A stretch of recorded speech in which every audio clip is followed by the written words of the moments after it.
Um, for everyone who's out there, um, I was asked to take part in this, and I think partly just because of the men's health course that I offered last summer, which I offered completely online, um, as many of you know. And all I wanted to do was sort of be a resource today for anyone. And if any of the ideas that I talk about, and I'm not going to talk for a very long time, so any of the ideas I talk about, if you have more detailed questions or issues or concerns, by all means, ask. So I'll just start there. So I did the course online, completely online, and it was designed from the very beginning to be such. And so in that sense, compared to the previous in-person version of the course that I did, I went back and had to obviously eliminate labs and those sorts of things, the sort of hands-on labs, but filled that in instead with a guest speaker and with some other sort of reading material for the students. I also decided to push pretty intensely forward with making sure that they would have a sort of a project to end things on. But I also did a couple of other things that I have never done I had never done before in any of my previous courses, which is, well, first to create a forum for students to utilize. And that forum basically was around the readings or other assignments. And so what students had to do was, now keep in mind, this was a course with 9 or 10 students in it, so very manageable to do this, but every student had to they had to post for themselves, and then they had to comment on at least 2 other posts from 2 different students. And so that was part of the participation grade. But also it allowed me to check their writing and so on and so forth. And of course, they had standard writing assignments to submit over Moodle as well. But one of the other things that became apparent to me, which is somewhat different from our situation now, was that any number of students, actually about half of them, signed on to the class knowing that it was online and everything that they assumed that meant. And so the tall and short is I had in my mind that I was going to create a course that was basically just like being in the classroom. And the students revolted on the first day. Mm-hmm. They were like, no, thanks. Several of them already had jobs. Several of them, had other sort of commitments, and that was why they took the course online.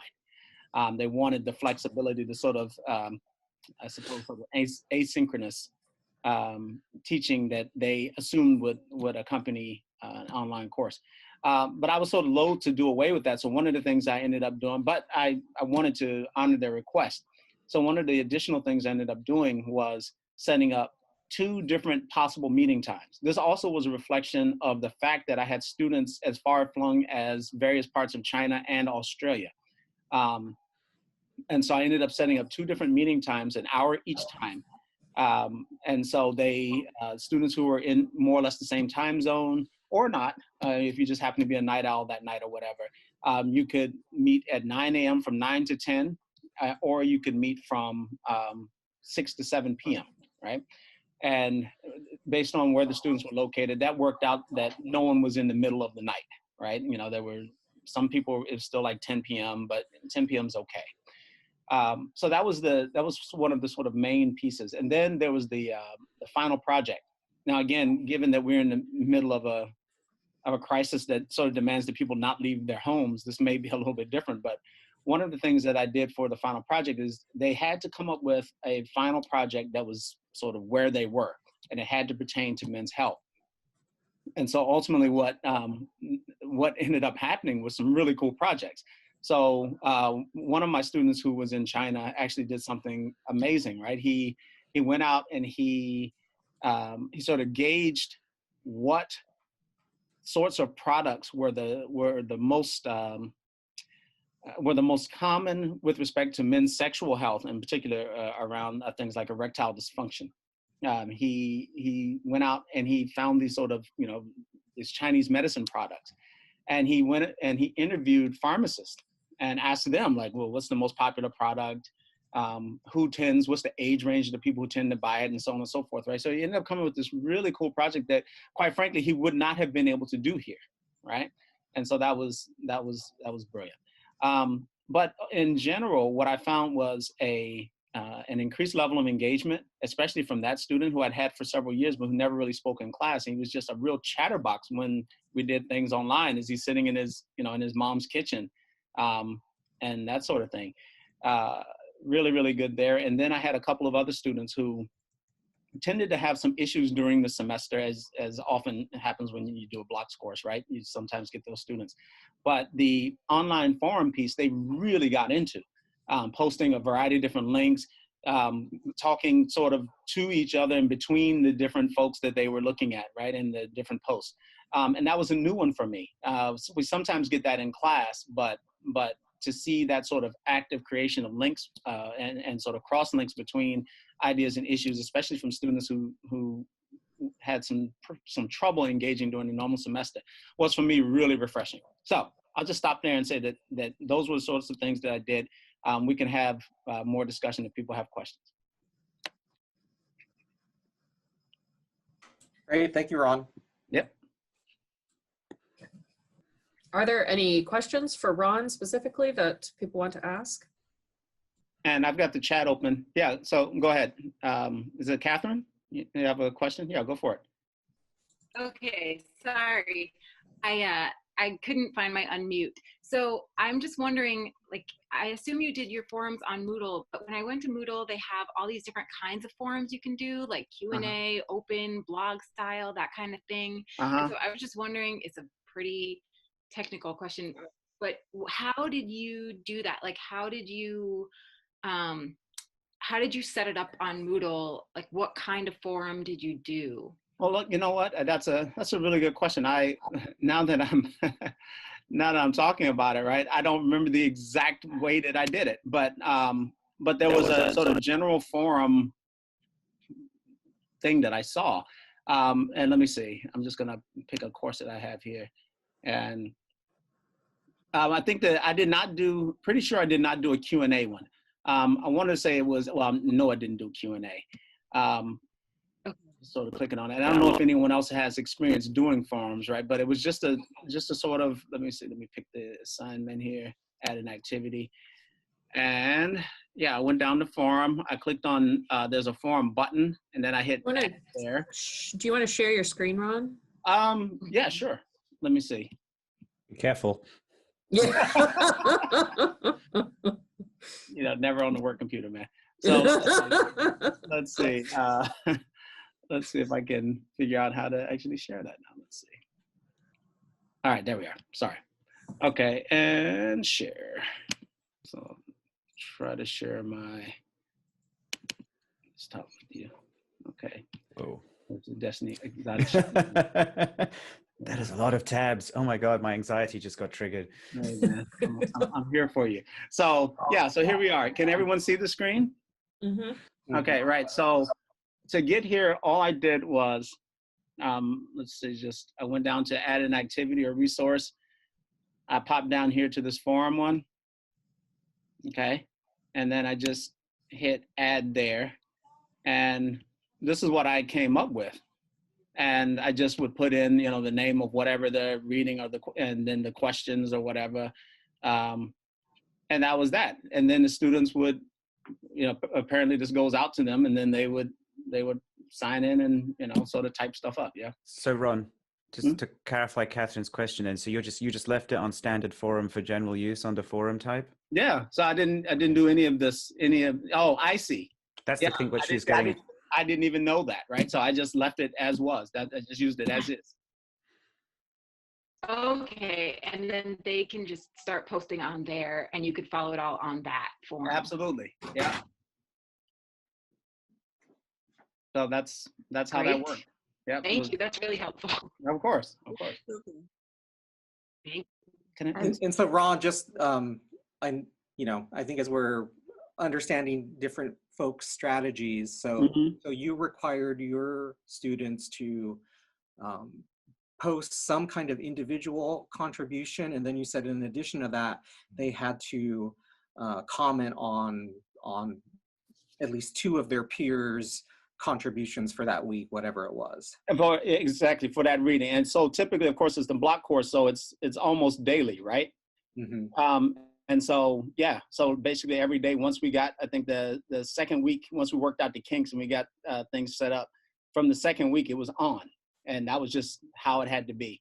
The other thing that I did, and again, I'm not sure how applicable this is, again, given the situation, but for some people it might be, is especially if you're going asynchronous, I set a minimum number of online meetups that the students had to attend. That was outside of special events.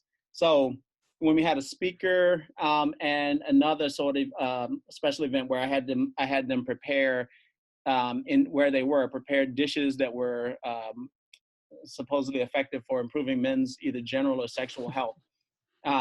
They had to, have photos and that sort of stuff. And so we did like a group presentation of that. So, the people who were in different time zones, they had to sort of be up late for that, right?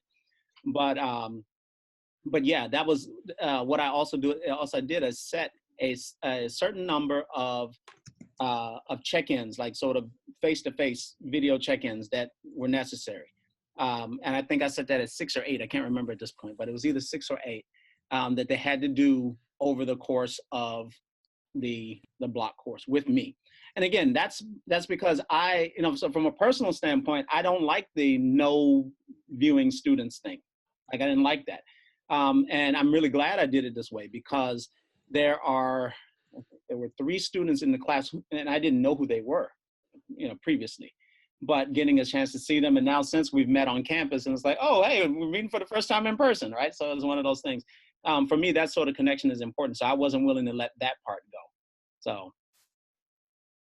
Great, thank you. Yeah, anyone else? Anything else? Okay, I mean, just email me anytime if you have any additional questions. I can start talking about a couple of things if you like. Yep, by all means, please do. Okay. All right. Is there a way to, I don't know, quite, still working out the fun aspects of how to use Zoom.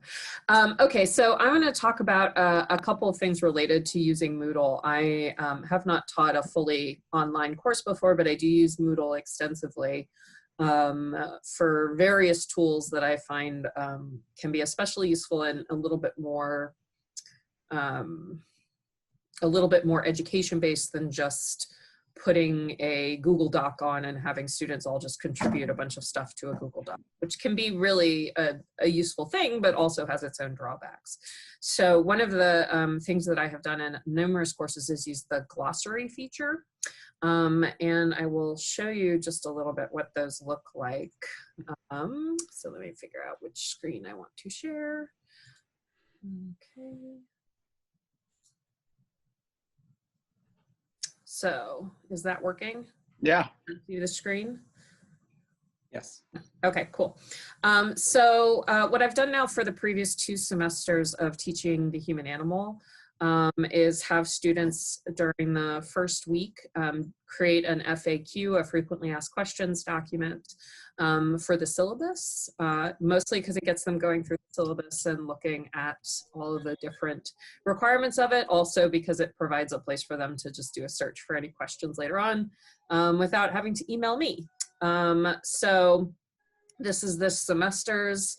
As you can see, it comes sort of, the students write a question and then answer the question, and they can put keywords and other things like that throughout. It's not perfect, but you can actually go into and edit and delete anything as well if you wanted to. So that's one thing for one activity that can be done using the glossary feature. Another one is creating things like term lists, actual glossaries, but embedding images and other things like that in them so that they're a little bit more interesting than just a dictionary list of terms. So this I did for my paleopathology class a couple of years ago. The assignment was for students to take this term list here, define them using their own terms and using one of our texts as a reference and citing the pages just to get them sort of used to good scholarly etiquette in that sense, and then finding a picture online that would help us understand the terms. So students did this for the initial things, and you can see sort of examples of them here. Some of the images unfortunately are broken because it's a few years ago. And then one of the things I had them do after that was go through this list and then provide comments on them. Comments where they found another image in addition to the one that the previous student had found. And then one where they actually found an example of the context in an archaeological or bioarchaeological literature. So it's the type of things you might do already in class, just putting them into a forum context where you can search at the top, browse by categories, and then useful for faculty too is you can actually go through and browse by author, so that you can see what it is that people contributed in terms of these. So to show you how to do this, you would go under add an activity in whichever course that you're using, and choose glossary. Give it a name. Lots of things named test in life. Test glossary. You can choose to do a description if you want. For much of the work that we're doing in here, you'd probably just leave it as secondary glossary. Main glossary is when you're like pulling in a bunch of different glossaries from around the course. I don't anticipate many people will be doing that. You can create or you can choose how it is you want students to enter things, and whether or not you want to improve them before they're posted, whether you want students to be able to continue to edit them, whether there can be duplicate entries, whether students can comment on entries. You can create an appearance to it. So the full with author style was the one for the paleo epidemiological terms, this one right here, full with author. And the I just did the FAQ style for the syllabus one.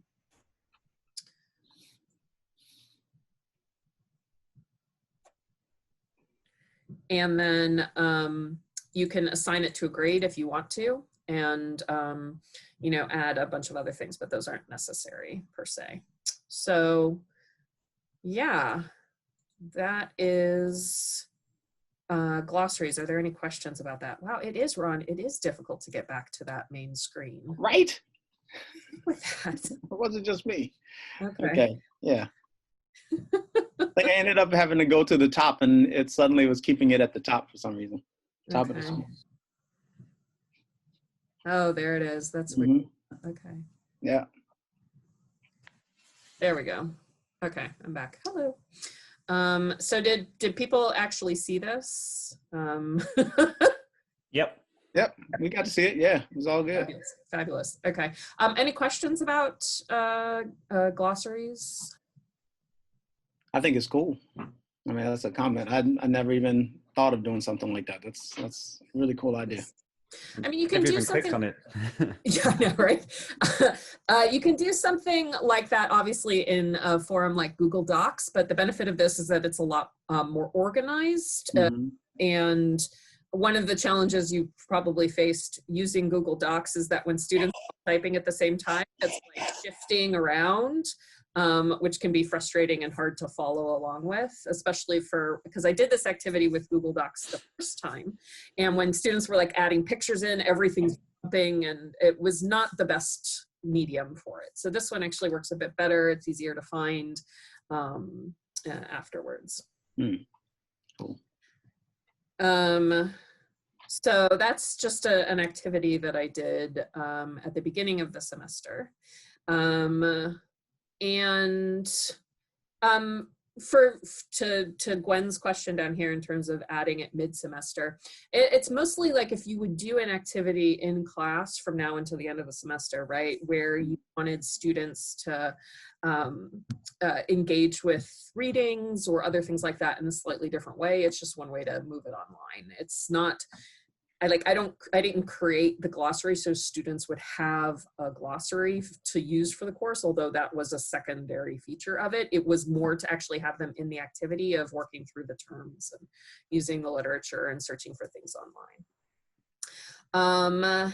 Yes, I did not allow duplicate glossary entries. I had students, I think I assigned them their glossary terms for it.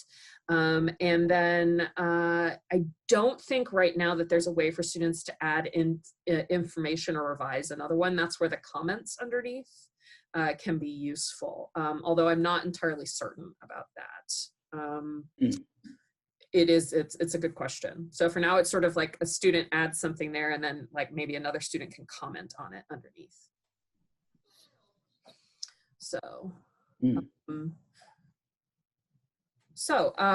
great. And it looks like Susan has used something called a Glossary Curator to handle something like this. I have no idea what that is. So perhaps, Susan, do you want to share that with others, or shall I point people to you? Share it, share it. Yeah. Can you hear me or not? Yeah, we can hear you. You might hear children screaming in the background, so I apologize in advance. But I often assign students to be the person that week who goes through the glossary and curates it. So they make sure that there aren't mistakes in the glossary. For example, if I'm using it for a language class, they also remove duplicate terms. That's something you can think about doing as well. Oh, awesome. Yeah, so creating a sort of copy editing skill acquisition there too. That's really nice. I like that. Yeah. Excellent. Okay, so there's lots of things I'm sure Britt is also going to talk about in terms of bringing a Moodle power user later in the week. Also, we've got, I think, Joseph and Sonia tomorrow also talking about Moodle. So I'm just going to show sort of one more thing that I do in Moodle, which is using marking guides and rubrics. Especially as we have transitioned to online, anything that can streamline your grading of things is going to be incredibly helpful. You're already going to be getting everything submitted digitally. So if you can grade within the platform, if you're comfortable with it, it can make it very easy and quick to get feedback to your students. I actually use rubrics on Moodle to grade students' presentations as they're giving them, so that when they're done with their presentation, they actually get their grade immediately. It's nice for me too, because then I'm not grading afterwards. And I can put in, I usually put in just a couple of quick comments. So I'm gonna try and share a screen again. Let's see, let's try this one. Okay, so everybody should see another course here. I've made it full screen now. And I'll show you the difference for, oh, nope. Actually have to share it. There we go. There we go. Okay. So it should say advanced grading test 1 submissions at the top. Yep. Okay, cool. I've got a couple of monitors on here, so I'm trying to make sure I'm sharing the right thing. Okay, so when you're looking here, this is an example of what a rubric can look like. This is a marking guide, actually. And there's a difference between marking guides and rubrics. Marking guides essentially allow you to create a description of how something should be graded that you can show to the students. The idea for marking guides, I think, in particular, are like faculty at bigger institutions would create a marking guide that tells their TAs how to grade thing. Obviously, that's not really what we do. So I just use the marking guide as one way to give myself leeway on how I provide feedback. This particular marking guide was one I used for a final project in osteology in the past. It looks kind of like this when it's done, when we're actually grading using the marking guide. I'm using my TA as an example in this class, so she doesn't actually have to be to Nice. get any of this feedback. So actually click through to grade. You'll see that the marking guide itself basically has like a description of, you input the description of each criterion that you're assessing. You can put comments in here, and then, you know, a number out of whatever points you wanted that particular criterion to be. You can also insert frequently used comments, which is pretty cool. And these are, again, from previous times that I have used this rubric. So it would do this, and then you could edit that from there if you wanted to. So that makes it easy. Especially, again, for example, you're going through and grading lots of small assignments where you don't necessarily need to provide lots of individualized feedback. This can be good. So as you look through, you'll see all of the different numbers, boxes here for each different type. And you can provide overall feedback in this comment section here. If you had decided to print it out, make handwritten comments, and then scan it back in to send to them, you can also drag and drop files here with your feedback. You'll say save changes. Notice at the bottom it says notify students. They will get an email once you have provided feedback. So if you don't want them to get the email right away, unclick that. Like if you're not entirely certain you did it right, or you're not sure of everything, unclick that so they don't get an email right away telling them that they've received feedback, and to check Moodle. Let's see. So that's what a marking guide looks like. Let's see here.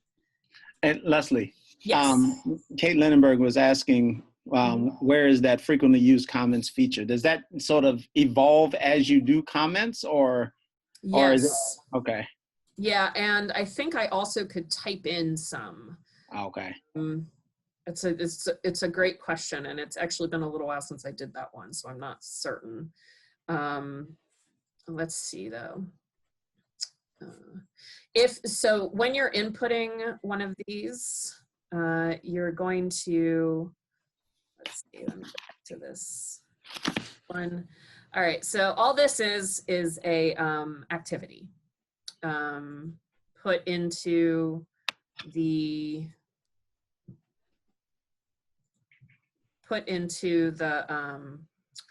just one section of Moodle. So I created an activity, and then once you have created the activity, you can open it up, and then along the side, this is important. This is frustrating because it's kind of hard to find this sometimes. Along the side, there will be a button called Advanced Grading.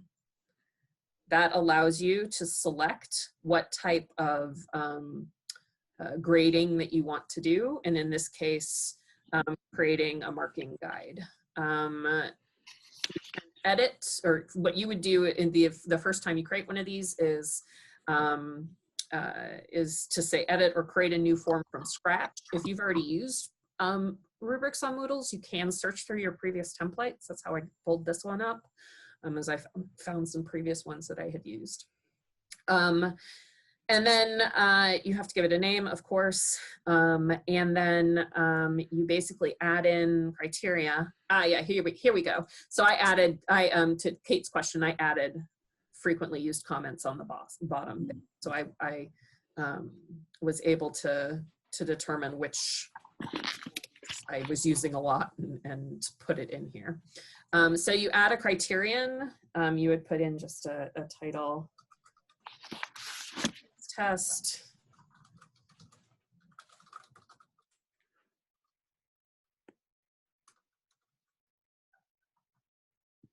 And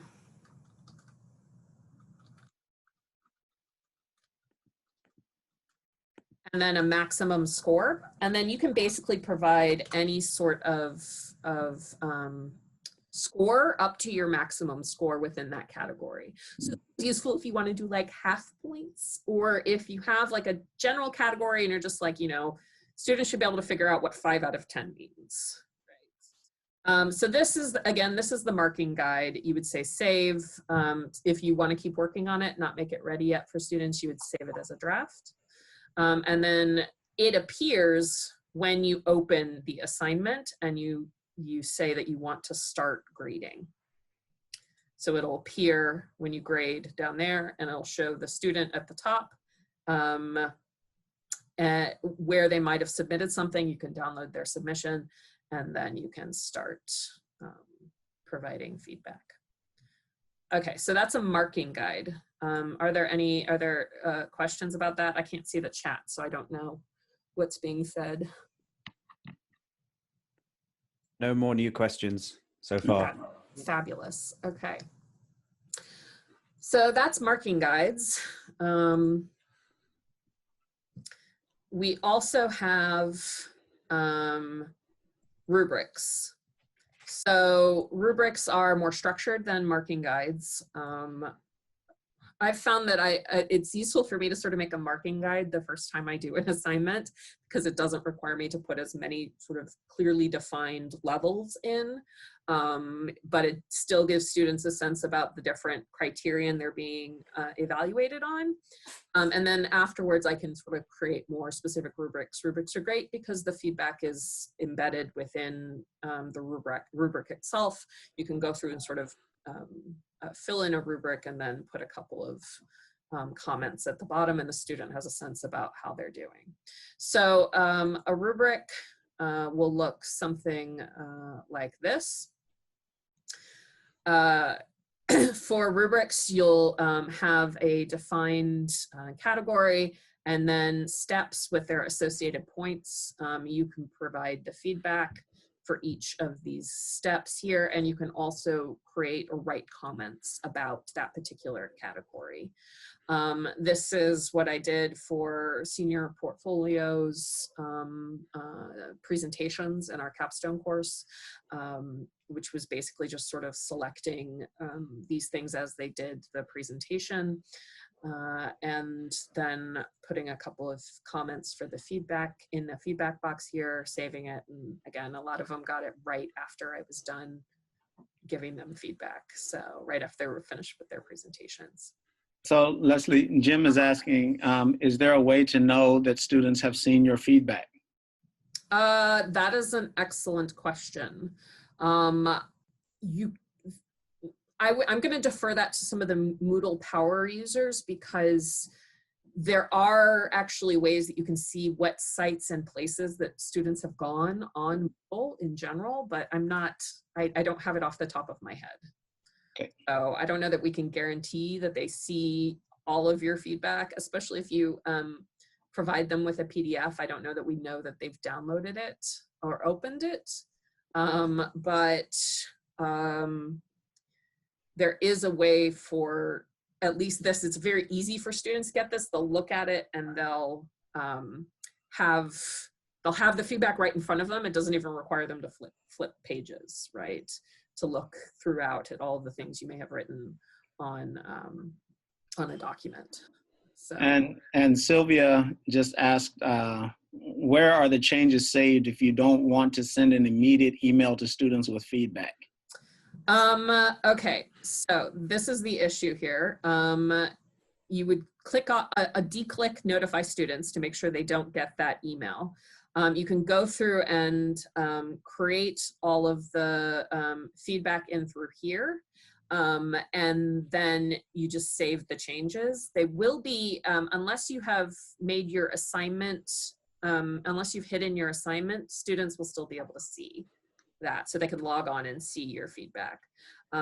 So if you're wondering about this, and you may again get a different more streamlined way to do this from another Moodle power user, but what I would suggest is have your assignment for students to submit their work to after the submission deadline or whatever, when you're going to start grading, hide the assignment, and I think then students won't be able to see it. I'll defer that though to our lit staff if they happen to know.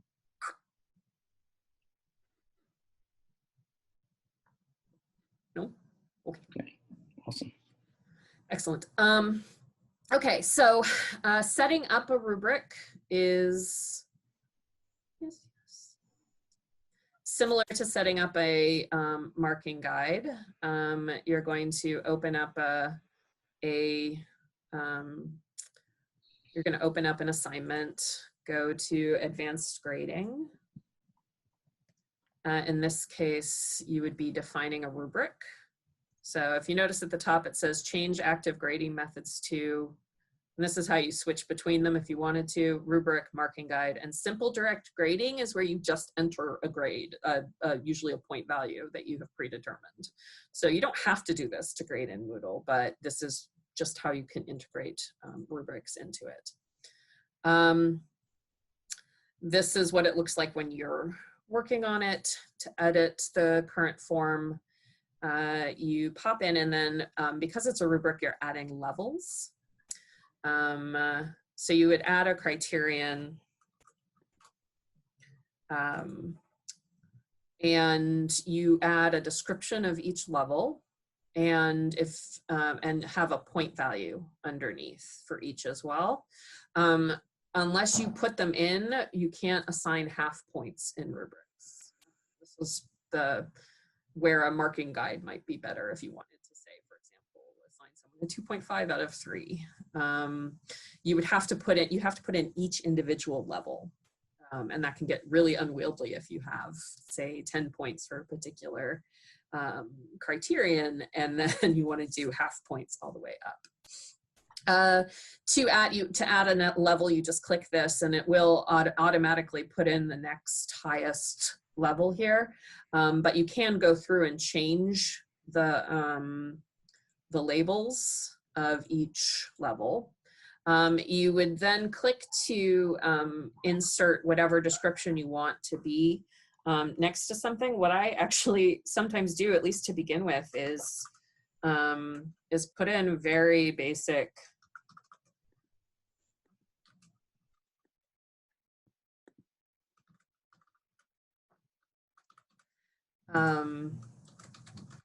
very basic, almost a Likert scale for the students for a particular criterion. And then again, as I sort of teach the class more or work with it more, I can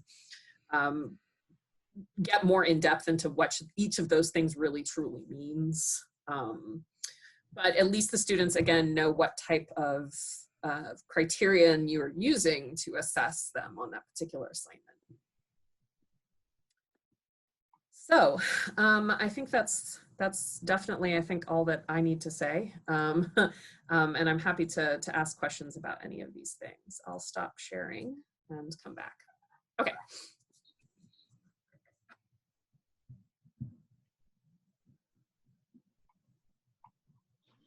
Okay, looks like there are no questions. Okay. Mr. Matthew, you want to jump in? Okay. So I was asked to participate in this workshop to talk to you, give a brief introduction to and answer questions about an online software package called Perusal. It's something they need to be able to copyright, right? It's like Perusal. I became aware of this because Chuck posted an article to the faculty Facebook group in December, I think, about how our students are sort of like, they don't know how to read as well as they used to. And it begins with setting out the problem and showing you a bunch of statistics about how sort of reading ability is sort of been in the decline. The article resonated with me because I have observed like sort of two problems in my teaching anyway, one of which is, are students doing the reading at all? It's always felt like, you've got two ways of addressing that, one of which is trust, right? And then, we all go into the classroom and we all just say, I'm just going to assume that everyone did the reading. And we all know that can go in different directions. And the other is reading quizzes, which can be good, but often sometimes I find, are problematic, depending on how you design them. And then at the end of this article, it talked about this software that's been developed by some professors at Harvard called Perusal, which was designed to kind of like not only sort of take away some of those problems, but also try and motivate and teach good reading practices among students. And so I looked into it a bit and was surprised to learn that it was completely free to education institutions. Nice. Which is a major plus. And then blown away by how easily it integrates into Moodle. And so I decided to try piloting it in my Writing 100 class this semester, even before, just from the beginning as part of a regular class. And I feel like it's been very successful, and I think it's actually a perfect tool for, I mean, definitely for asynchronous work. It turns interacting over a reading into asynchronous work, and asynchronous work which might, in my opinion, be even more effective than some synchronous work we do with readings. So let me try and like show you a few things about what it looks like, but really I'll try and more like kind of be here to answer questions about my experience with it. So let me have my go at trying to share my screen. That's the one. Coming through okay? Yep. Okay, so to me, one of the big selling points of Perusal is that in a lot of ways, it's almost like you're not using something extra. There are these things in my Moodle page with the little jigsaws next to them. These are Perusal reading assignments. So they look like any other link students are used to get PDFs on Moodle. It just, they'll come in here, look for the reading under the week and click the link. But the difference is now it's going to take them, instead of just opening a PDF, it's going to take them to Perusal. The other great selling point about Perusal and the fact that it integrates with Moodle is the students do not have to go to a secondary website and create an account. Good. They come to Moodle, they click a link, and it does all the work. It takes them to Perusal, but it sucks their user data across to Perusal with them. So and I haven't had a single student in my class of 16, it was 17 at the beginning of the semester, not a single one of them has had any problem with this. So it's a small sample size, but it's pretty promising. They just click the link, and it takes them to Perusal. It knows me from my instructor role, so it's sucking me in as Matthew Taylor, the instructor. You can see in the top right, perhaps. This is an example of a reading, an assignment that we've done in the past, and what you get after the students have finished going through it is a highlighted text. I'm just going to move the videos thing over here so I can see more. So these are areas of the reading that students themselves have annotated. So these highlights indicate places where they've made highlights. They're not on that page.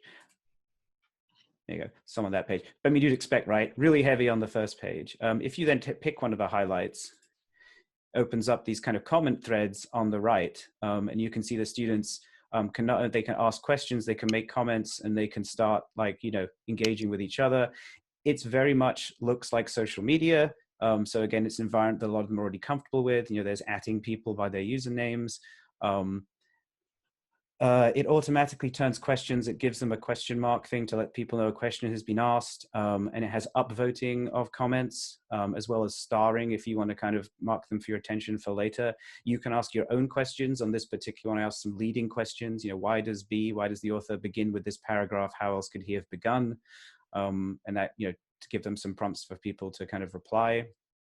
So one of the major mechanics of Perusal is the idea that they read through collaborative annotation. So the idea is, to not only try to, one of the ways to understand the text is to mark it up. They can save these annotations and come back to them later. They can star them for their own use. And then they can have these conversations around it. They can answer each other's conversations. So it's kind of modeling that reading practice. I noticed a couple of people on their kind of testimonial saying, students being very grateful about this because it's an easy way of annotating. Doesn't require a special PDF reader. Unlike, it's not a textbook with narrow margins. They can kind of get right into it. So that's basically, this is the user experience, right, of using it. They'll go from Moodle into Perusal and they'll see a reading like this. It's kind of, depending on when they get to it, it's started to be annotated, it hasn't been annotated. One of the nice things is you can tell it to split them into groups. So I have 16 students. In a shorter reading, some of them will get there first, and some of the other students would be like, oh, by the time I got there, everyone had done all the good annotations. You can tell Perusal, I'd like 2 groups of 8, and it will just shove them into 2 groups of 8. But for them, the user experience is seamless. They're not aware that they've been shoved into a smaller group. They just experience the text with whoever they've been matched up with. And then you as the instructor get the whole view where you can see everything. Cool. So you can either, sometimes what I do is I've gone through the comments and questions and I've starred some stuff and come into class and pulled up just the starred list, my starred comments. And then, treated some of that as a kind of, these are points I might want to kind of go through in class. Alternatively, you can just have a really heavy interaction with them through the comments as well. So, as I say, it really permits a kind of asynchronous kind of interaction over a reading that can be brought into the classroom. It doesn't have to be. What a couple of things I was going to say that are useful about this. Take you out. Oh, no, I need that open. My course. You can choose, right? So the way that it kind of works on a kind of a grading setting is they've identified certain areas that they think are good reading practices. So there's annotation, and that's by default weighted the heaviest. And it has a kind of a system that kind of has an algorithm that decides on the annotation's quality. A lot of that, I think, revolves around length. They're not getting rewarded for really short kind of just like good, kind of stuff, but rather they're being encouraged to kind of form complete sentences and communicate with one another. Often one of the things, we have conversations after like a Perusal assignment where I can, talk to them about, what is a good annotation. They get rewarded for opening the assignment early. They get rewarded for finishing the whole thing. They get rewarded for what it calls active reading, because of course all of their reading is done in Perusal. It's aware of how long they spend on each page, and it kind of measures mouse kind of activity. So it kind of calls it active if it feels you're actually clicking in the window and stuff, as opposed to sort of just having the window open. But it has both kind of metrics. Getting responses to your annotations and upvoting other students' responses. Yeah. So these are kind of 7 areas. It comes with a pre-mixed recipe for how it puts those together to render a score, which I chosen not to mess with, but you're welcome with these sliders to just reorganize it how you wish. One of the things that they do, which I think is really valuable and is probably worth keeping, is the fact that all the things together add up to more than 100%. So, the students don't have to kind of ace every section, but rather do a healthy mix of each kind of these practices in order to get a full score, right? So yeah, it's good. It's not like just, need to get the right number of annotations, need to get, finish it all the way, open it on the right date. It's just, if you kind of open it early, do some good annotations, or actively reading for a good amount of time, you can put it all together and get a grade. There's the active engagement with the reading that, I can see them engaging with, and I can engage with them in a way that, that point, sometimes you're in the classroom and you're leafing through the book to try and find the page they're talking about. Sometimes you feel that's dead air. It's asynchronous. You do it at home in your office. That's good. Frankly, I really like that I can now award points for reading. Right, it's very hard to do that otherwise unless you use reading quizzes. But because Perusal is providing this rubric for reading and generating a score, I can now reward them directly for engaging in the practice of reading. It also, I'll show you briefly a couple of the stats windows in a minute, but it also kind of gives you data on how they're reading, if they're reading. And I was having one awkward conversation with a student who had not got off to the best start at the beginning of the semester. And I was talking through, they'd missed these assignments, and I said, and your engagement on the Perusal assignments is very, very low. And then they tried to say back to me, oh, I didn't realize we were getting graded on that, but don't worry, I've been keeping up and doing the reading, and I was happy about this, not because it was a gotcha moment, but because I knew I was like, well, no, the software's telling me you haven't been doing the reading, right? You've been spending like 1 minute on a reading, right? Which I think you and I will agree is not enough time to read 20 pages. And I think it's good to know that, and good to be able to tell them that you know that. And if some people might feel it's a big brother but I see nothing but benefit to it personally. You don't have to bring that up to them, but in a case like that, it can be useful. Because Perusal integrates with Moodle, it generates its scores, and at the time, so you make a reading assignment due at a certain time. Once it's due, it does its tabulations, and then it just serves the scores back to Moodle, and they just drop right into the gradebook. And right now I have every reading ends up being out of 5. This is still showing, right? You see with this kind of, yeah. And across the board, just like any gradebook thing, you immediately get a picture, this person's doing pretty well. This person, we need to have a conversation, It's a pretty good kind of measure of participation. It's popping right in there, pre-tabulating into my Perusal category, which will, is set to be a weighted category of 25%. There's a lot of stuff that's being taken care of by the system that I don't have to kind of worry about, which I think is great. Matthew, we do have a few comments. People are asking things. Yeah, please. So Susan asked, does this work with any PDF? Can it work for something in Japanese, for example?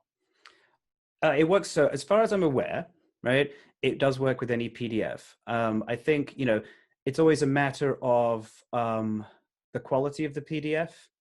I have two kinds of PDFs. I have ones I've downloaded from journal sites, which are properly formatted as PDFs, and I have things I've scanned using the scanner, which, even if you run text recognition, them aren't put together as well.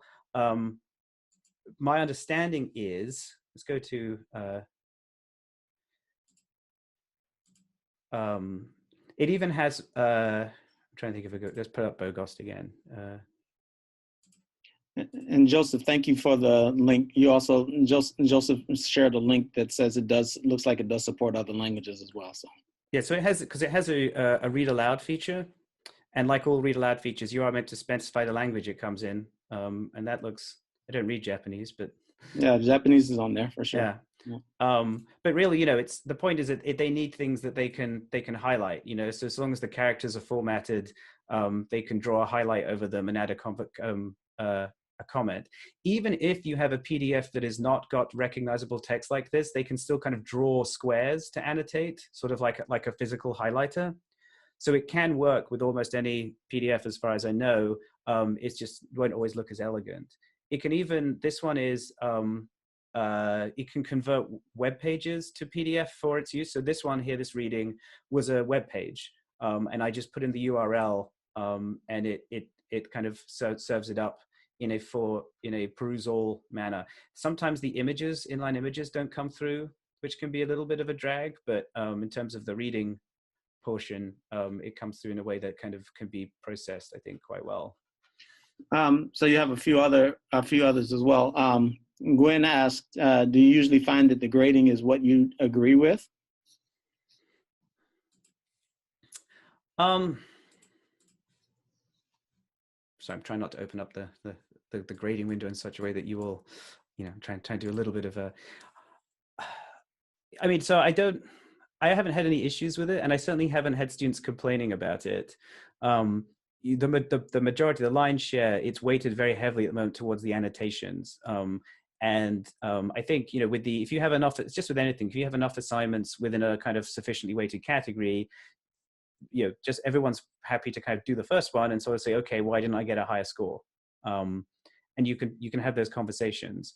And there's very interesting things that come out. I think actually these are useful conversations you can have, because some of the students who are scoring the 4s and the 5s, and who also, you can look at in the class and, see that the ones participating some ways, they're spending, the system will show you, they're spending like, 3 or 4 hours, or maybe more, right, on a reading. And, it's not, I don't try to tell everybody that's the key to success. You always need to be spending 4 hours, but I think that can be instructive to students, who are like, why did I get a 2?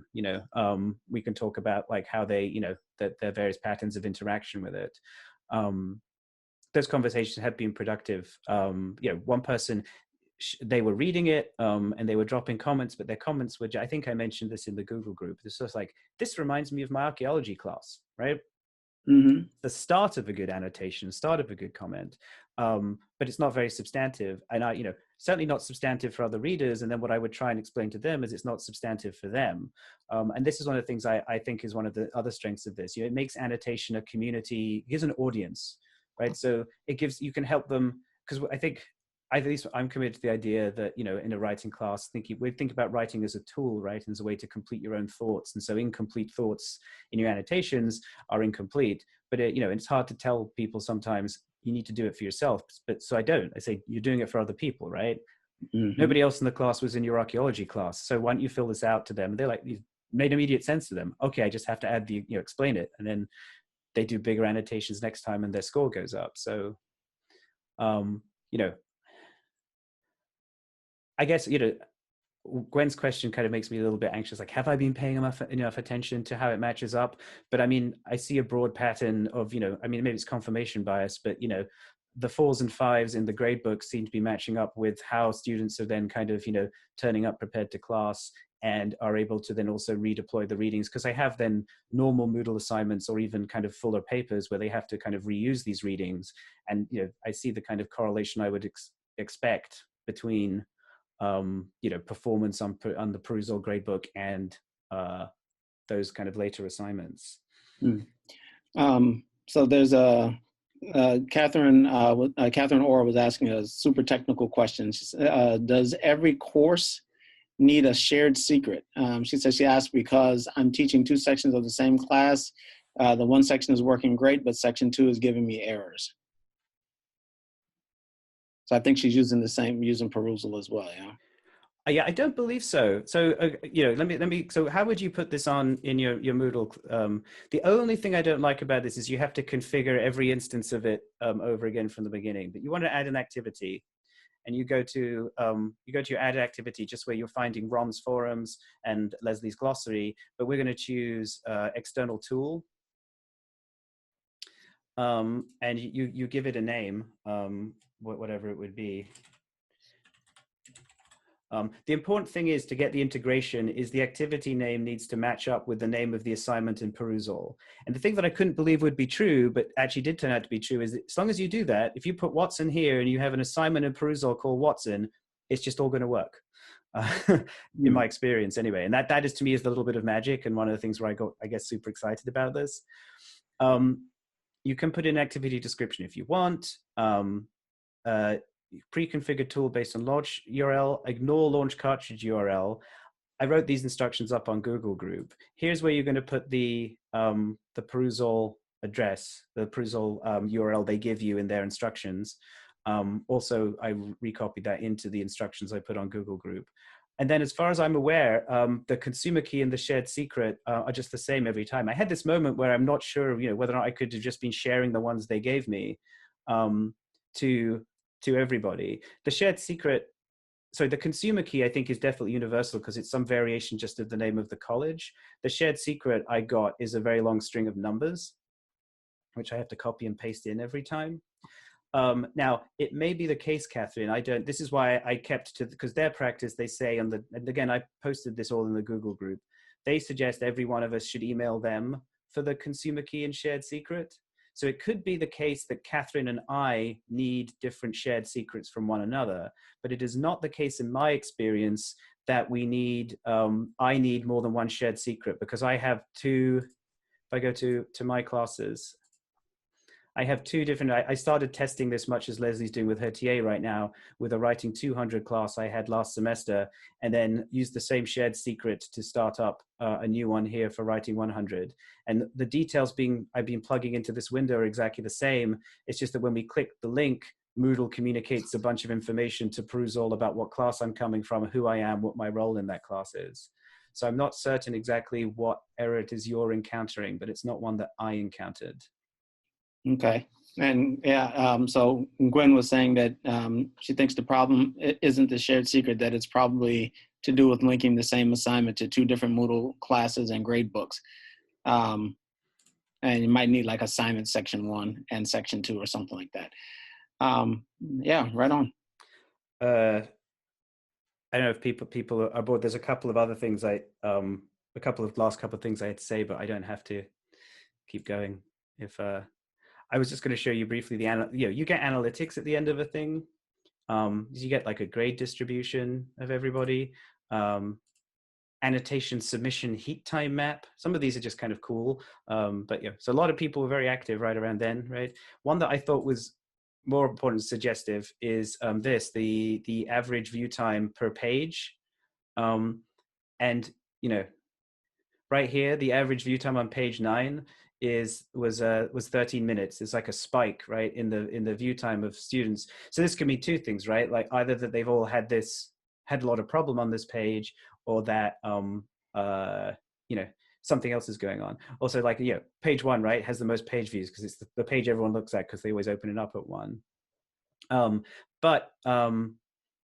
won't bore you, but if you go to page 9, I mentioned this on the Google group, in that document, it is the one where after 8 pages, he finally gets to the point, right? He said up here, I want to talk to you about this idea. And then this is the page where the definition of the idea arrives. So for me, again, this was like, it was a healthy sign that people are engaging with the correct signs of the parts of the reading. You also get a breakdown of student activity. So this is where, if you need to find out who's been doing annotations, how long they've been spending on the reading, some of it has got 10 hours and 52 minutes in it. But that's viewing time versus active reading time, right? Which is actually down at 3 hours, 18 minutes. So it gives you both of those stats that you can make of what you will.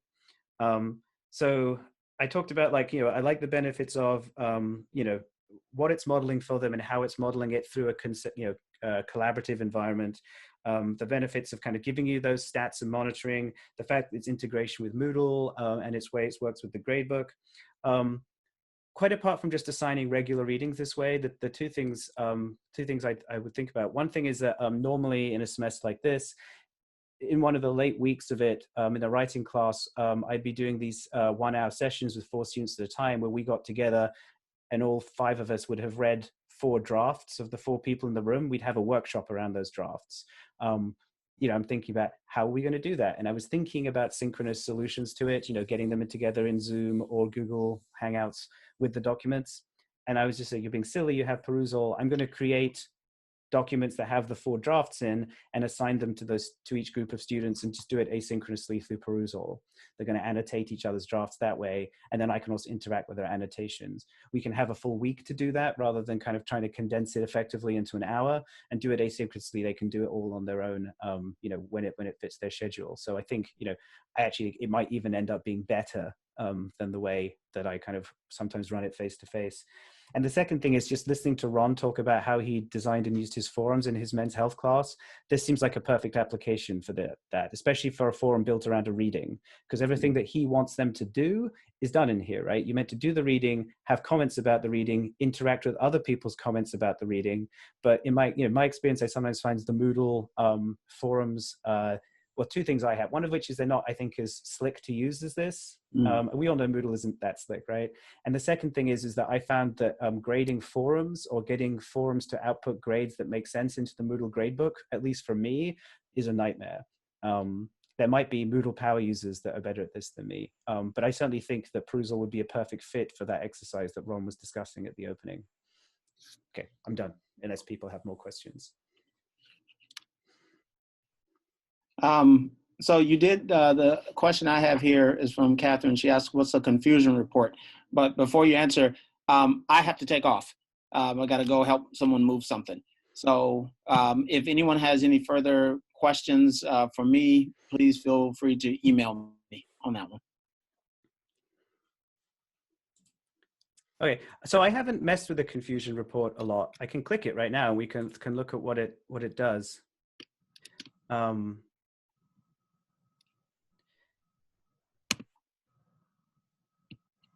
not actually sure what. Okay, how useful was this report?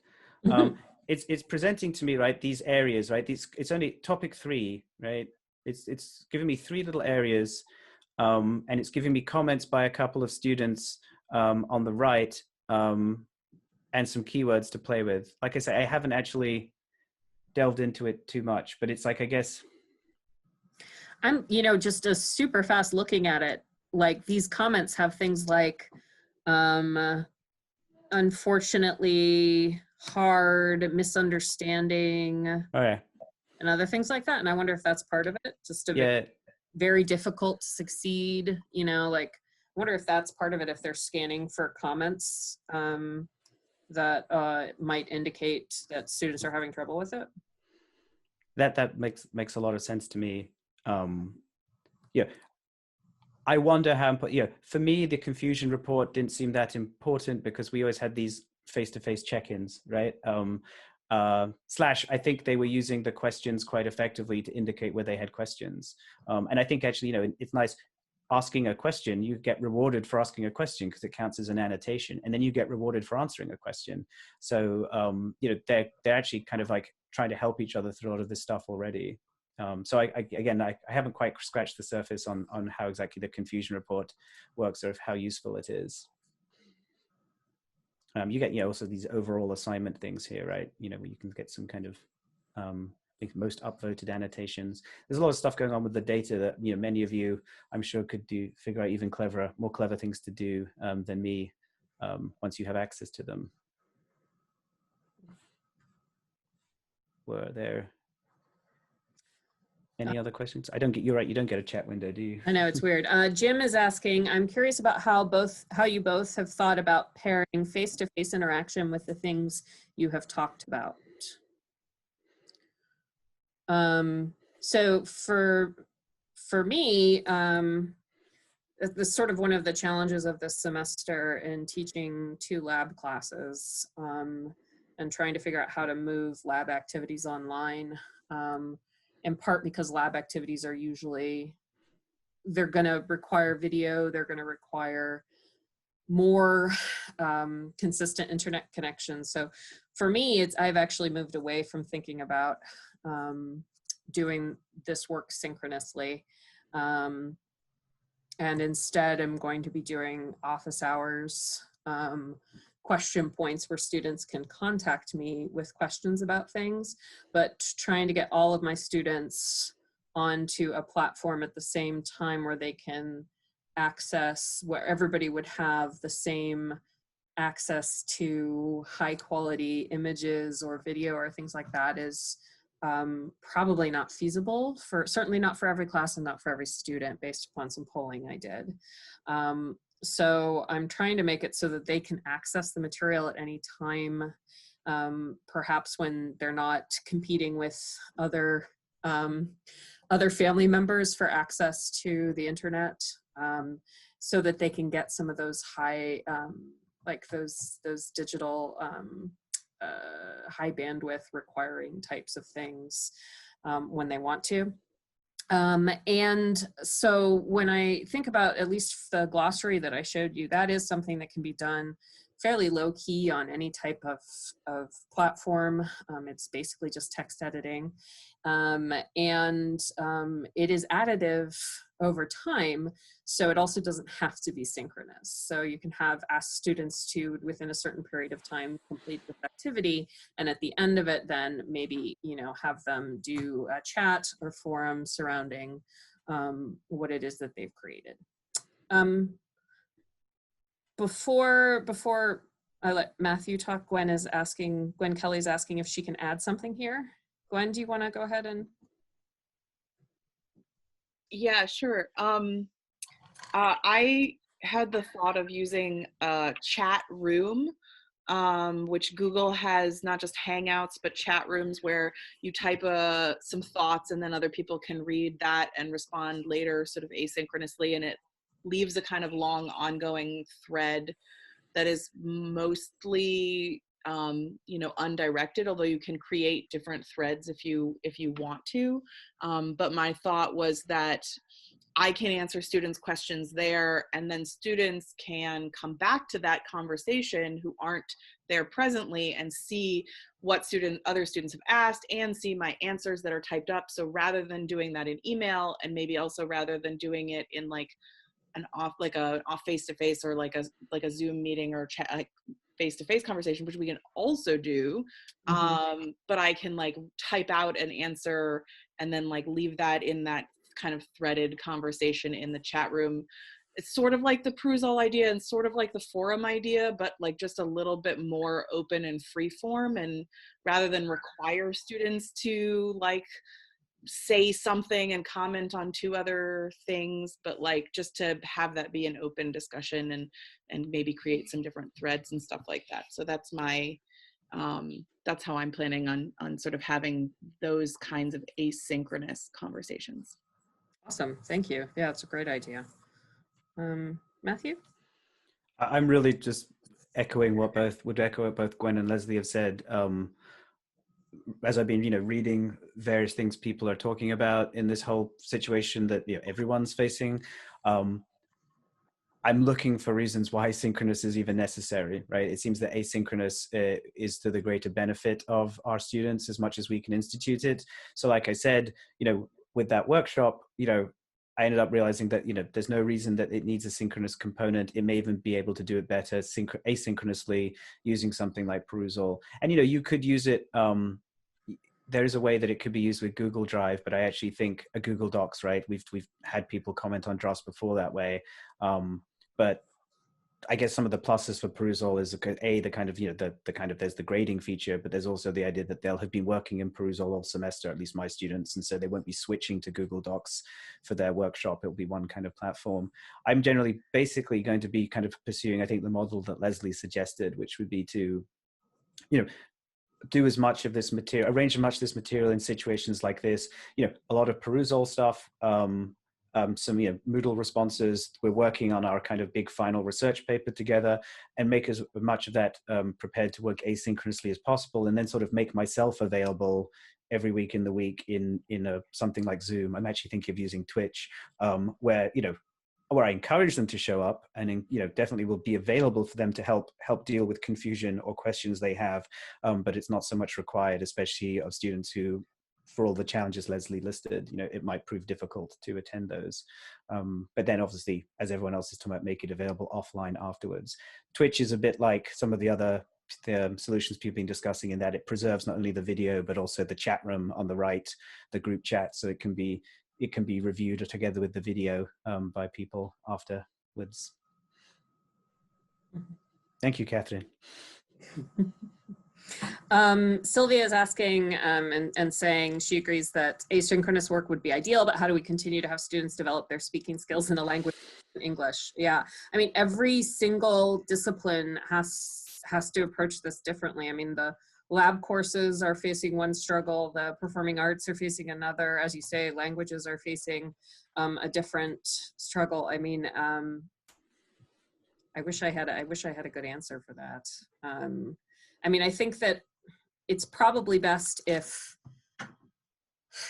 it makes sense for your course and your teaching for you to go asynchronous than to do it, so that at least we minimize the amount of synchronous work that students have to do.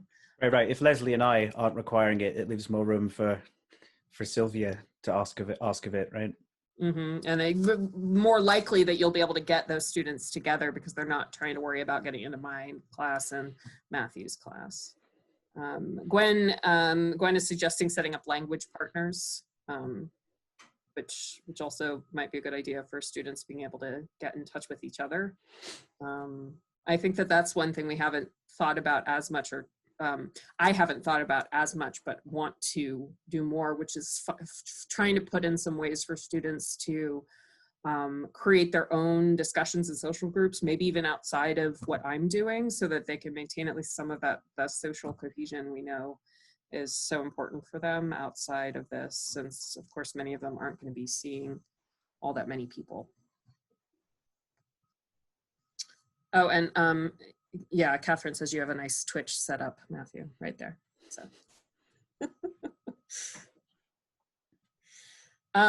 Jim Rugby asks, is community building harder asynchronously?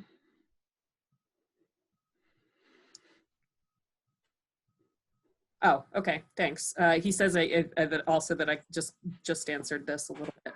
I mean, I think it is in some ways. We know that our institution and so much of what we do here, we build it on the face-to-face small group classroom relationships, and that is fundamentally different when you do it online. But at least for this semester, we had the first half of the semester to build stuff, so they do have people that they can talk to in the class. For those of you who are using, TAs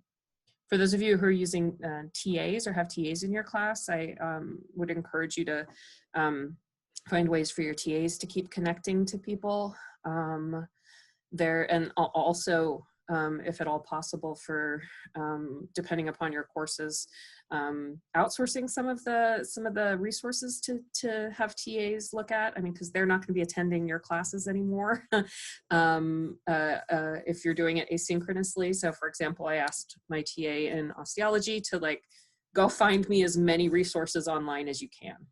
And put them in a Google Doc, and then we'll figure out where to go from there. So to get them helping too, so they also don't feel as lost. Yeah.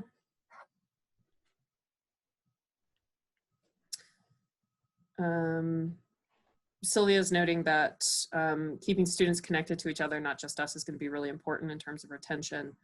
And Susan says that she is pursuing ways to keep in touch with students outside the classroom setting, more than she would if we were meeting on campus. So doing things with them on social media.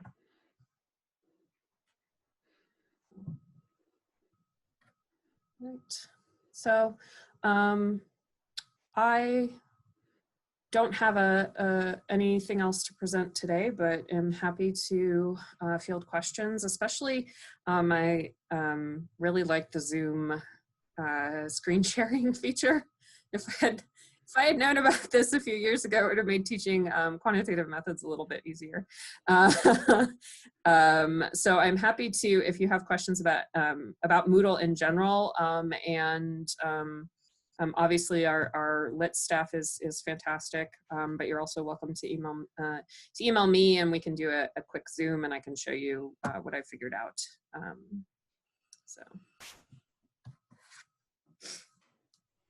Gwen is saying, if anyone is interested in chat rooms, please let her know.